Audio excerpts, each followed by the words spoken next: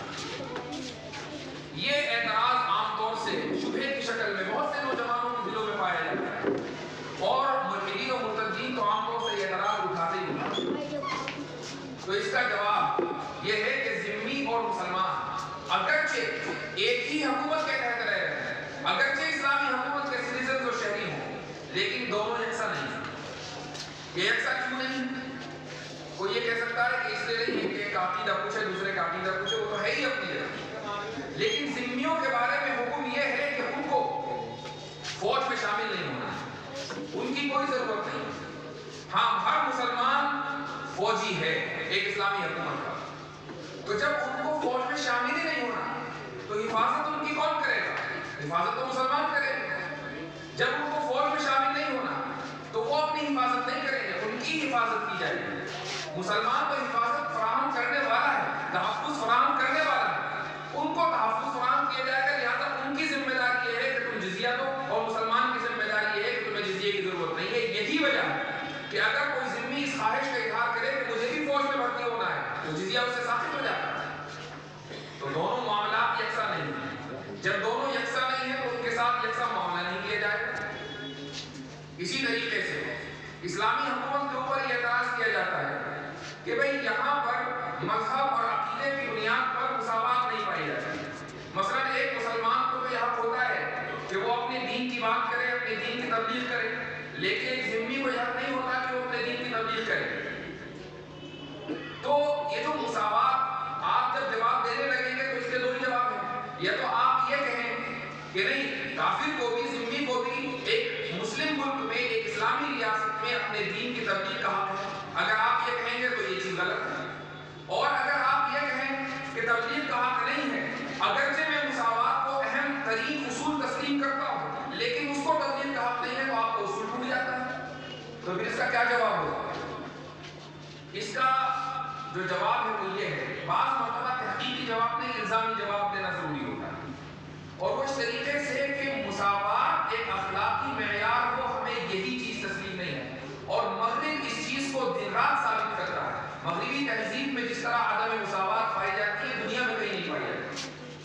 مثلا دنیا کی ایک واحد ریاست کہ جہاں نسلی بنیادوں پر عدم مساوات ہو وہ ایک ہی ہے، اور مغرب کی پروردہ ہے، اور مغرب اس کی حمایت میں زندہ کھڑا ہوا ہے، اور وہ ہے صہیونی ریاست۔ اگر کوئی شخص انڈیا میں ہو یا دنیا کے کسی بھی کونے میں وہ یہ ثابت کر دے کہ وہ یہودی ہے، یہودی النسل ہے، تو باقاعدہ صہیونی ریاست اس کو خرچہ دے گی، ٹکٹ دے گی، اس کا پاسپورٹ آئے گا، شہریت اس کو دی جائے گی، اور وہ شہریت لے کر وہاں پہنچے گا۔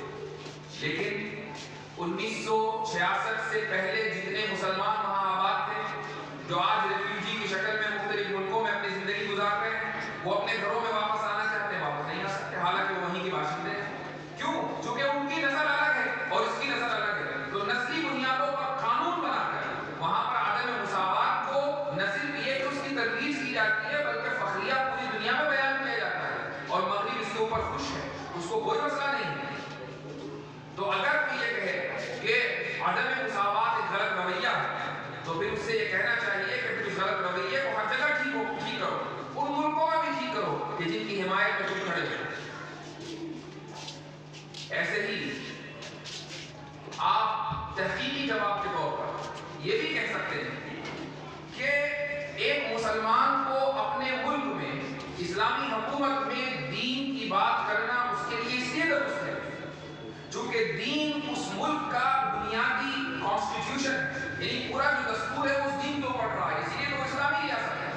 اب اگر کسی کافر کو، ذمی کو یہ حق دے دیا جائے کہ وہ یہودیت کی، عیسائیت کی یا کسی اور مذہب اور دین کی ترویج کرے، تو وہ اس دستور کے خلاف، اس ملک کے دستور کے خلاف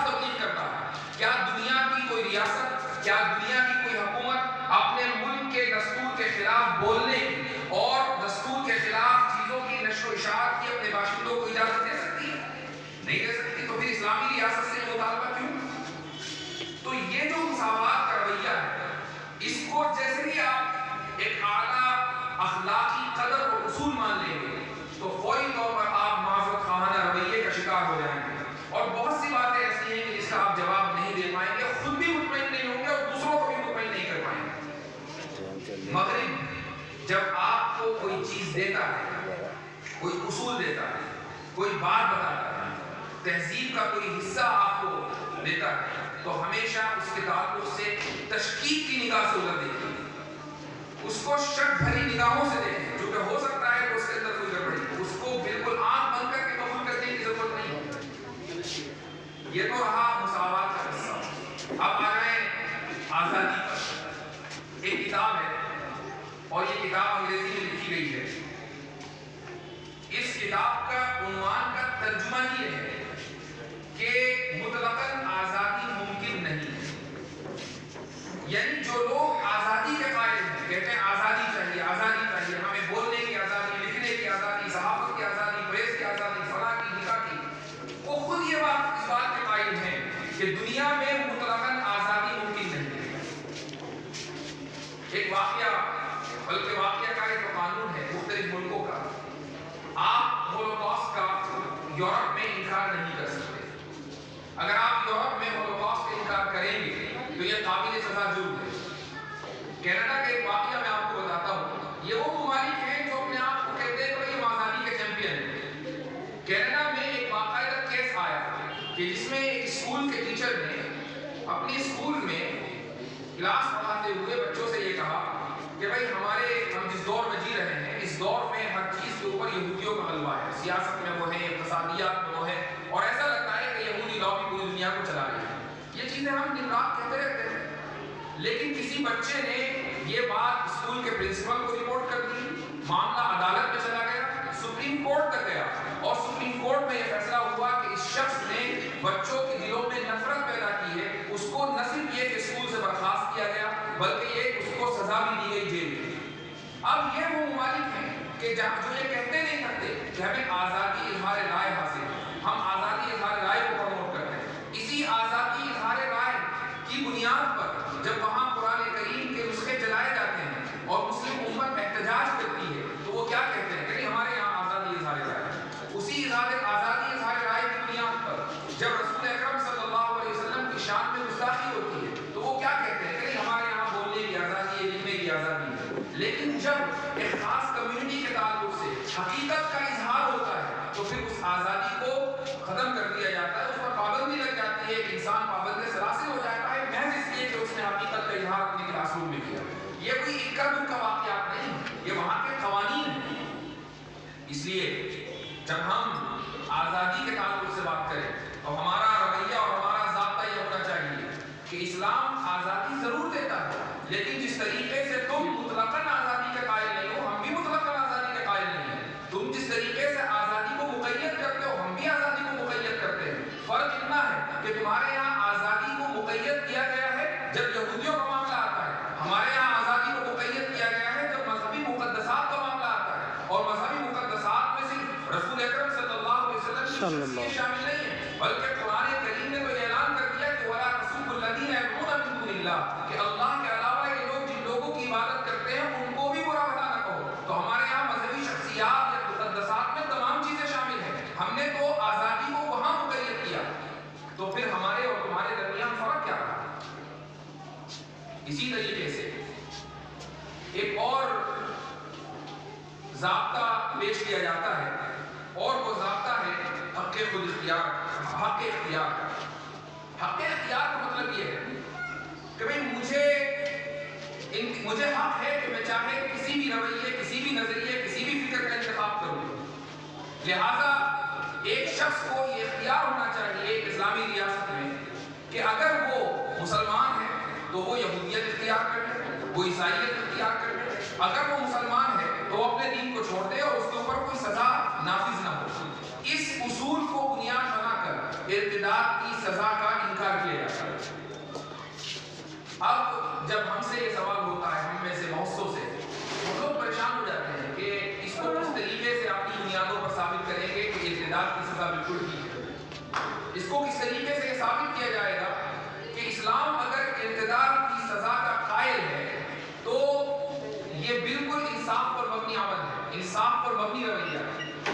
پریشانی اس وقت ہوتی ہے جب ہم حق اختیار کو ایک اعلیٰ اخلاقی اصول کے طور پر قبول کر لیتے ہیں، لیکن اگر ہم یہ کہیں کہ حق اختیار بھی محدود ہے، آپ